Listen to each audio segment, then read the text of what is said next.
All right, let's get into it. Friendship. I feel like everyone claims it's important, but sometimes we forget why it even matters. What does friendship really mean to you? Honestly, friendship is like the glue holding life together. I mean, when things fall apart, it's usually my friends who keep me sane.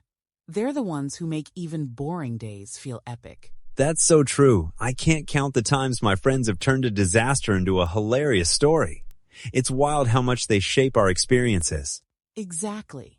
And it's not just about fun, either. Having people around who get you, who you don't have to put up a front for, that's priceless. There's a sense of safety in that. Thinking back, making friends as a kid seemed so easy. One day you're fighting over a crayon, the next you're best friends. Why do you think it gets trickier as we get older? I swear, adult friendships come with so many hurdles. People have jobs, families, a million commitments. As a kid, it's just, hey, wanna play? Now we have to compare calendars like we're planning a summit. Right? There's this whole song and dance just to grab coffee. Sometimes I miss when friendships were built on playground games instead of calendar invites. And don't forget, as adults, we get pickier. We know ourselves better. But that means we're less likely to bond with just anyone. Less magic, but maybe more meaning? You mentioned magic. Sometimes the best friendships start in the weirdest ways. Like, my closest friend and I met because we both got locked out of our apartments. Total disaster turned lifelong bond. That's hilarious. My favorite story is meeting my now best friend at a silent disco. We couldn't hear each other, but somehow ended up laughing over our terrible dance moves.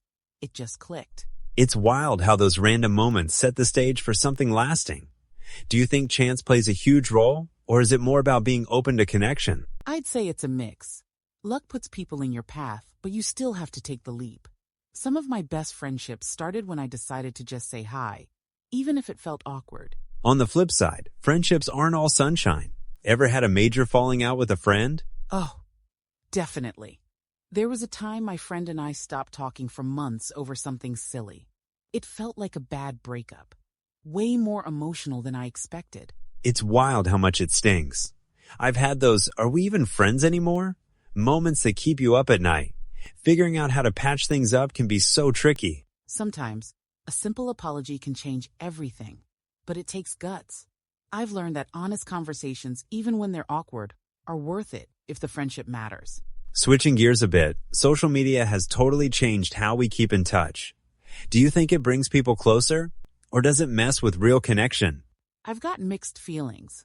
It's amazing for staying in the loop, but sometimes I catch myself confusing likes for actual friendship. It's easy to feel connected but still be lonely. That totally hits home. I'll scroll for an hour and realize I haven't had a real conversation all day. It's weird how we're more connected than ever, but sometimes less close. Exactly.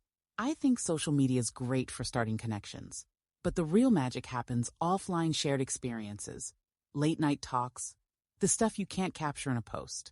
That makes me think about how friendships need maintenance. What's something small you do to keep your friendships alive? Honestly, memes are my love language. I'll send a funny meme or a random thinking of you text. It's such a tiny gesture, but it keeps the spark alive. Totally agree sometimes. Just tagging a friend in a ridiculous video says, "Hey, you're on my mind." Those tiny check-ins can mean more than a big gesture. For sure. I've found that consistency counts way more than grand plans. Even just remembering a big day or cheering someone up after a tough week goes a long way. Okay, real talk, sometimes friendships fade, and that can be tough. Have you ever felt yourself outgrowing someone you used to be close with? Absolutely. And it's always bittersweet. There's no big fight, just slow drifting. We grow, and sometimes our paths don't line up anymore. It can feel like losing a part of your old self. That's such a real feeling. It's almost like nostalgia for a version of yourself you've left behind. I always wonder, should we try harder to hold on or just let some friendships go? It depends. Some friendships bounce back after a break. Others naturally fade. I try to be grateful for what we had instead of beating myself up over losing touch. Funny enough, I read somewhere that good friends are basically therapy with snacks. Have your friends helped you through tough mental health moments? Oh, for sure. My friends are my unofficial therapists. Sometimes they help just by listening. No advice needed. There are days when a vent session with them is better than anything else. I totally get that some days my friends are the only reason I get out of bed. Just knowing someone's there makes the hard stuff less scary. Exactly. And the best part is, there's no judgment. You can be a mess, say something totally out there, and they'll still have your back. Switching it up, a lot of people deal with long-distance friendships these days. Do you think they can survive the miles and time zones? Honestly, it's tough, but not impossible. One of my closest friends moved continents, and we now rely on voice notes and memes to keep the vibe alive. Planning catch-ups takes effort, but it's worth it.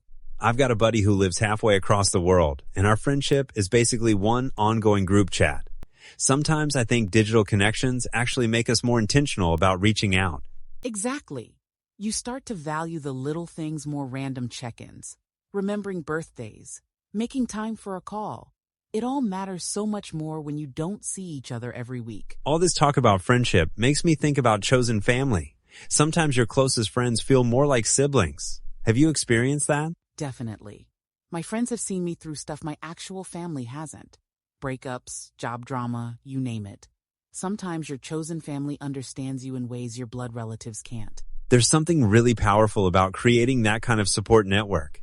It's like building your own safety net, woven together by shared experiences instead of DNA. Exactly. And the best part? You choose each other, over and over. That mutual decision makes it even more meaningful, I think. So, after everything we've talked about, what do you think is the real secret to lasting friendships? For me, it's all about effort and forgiveness. No friendship is perfect, but if both people try and give each other some grace, it stands the test of time. I love that. Effort and forgiveness make such a difference. And maybe a shared sense of humor doesn't hurt either. Couldn't agree more. A little laughter goes a long way. At the end of the day, it's the memories and the moments that matter most.